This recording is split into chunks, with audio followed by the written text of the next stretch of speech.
Good afternoon, I'm Erika Kristensen.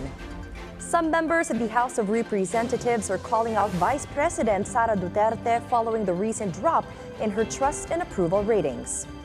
Zambales Representative J. Kong-hun says the declining numbers of the Vice President prove a, quote, critical problem, unquote, in the way the public sees her.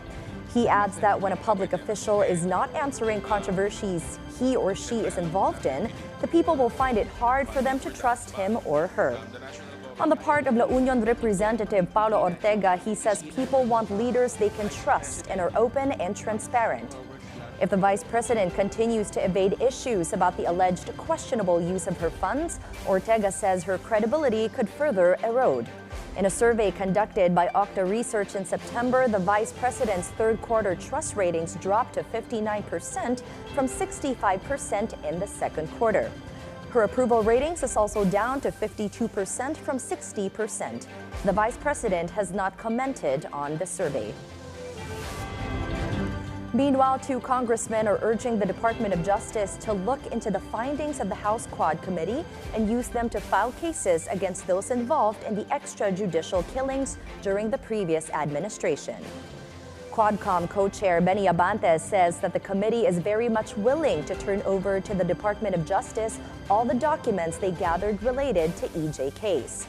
For Representative Dan Fernandez, another co-chair of the Quadcom, former President Rodrigo Duterte should take responsibility for all the killings during his administration as stated under Section 8 of Republic Act 9851 or the Law Governing Crimes Against Humanity.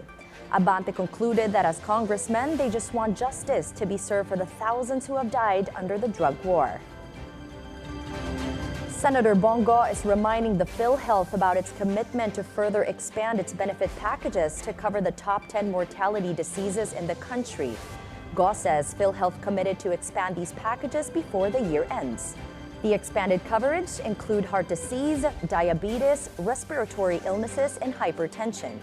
Aside from these, Go adds that PhilHealth also committed to lower the contribution rate, provide emergency and preventive care, free dental and visual checkups, as well as free medicines.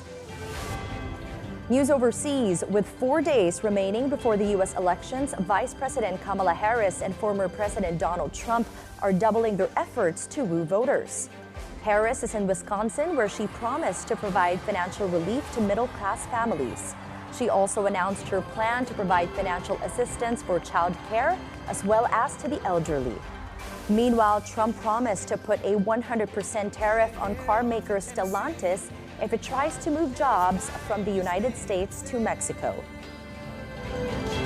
This is bringing down the cost of living for you. That will be my focus every single day as president, including I will give a middle-class tax cut to over 100 million Americans. I said that if you do it, beware, because I'm going to charge you about 100% tariff on everything you make to put back. So if you're going to move from Iowa, and if you're going to move from Iowa to Mexico, and then you think you're going to make it in Mexico and sell it over here and sell it at that cost, not going to happen.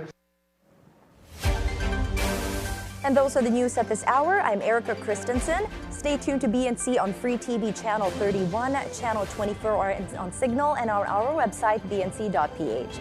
Thanks for watching Bilyonaryo News Channel. BNC, always on top.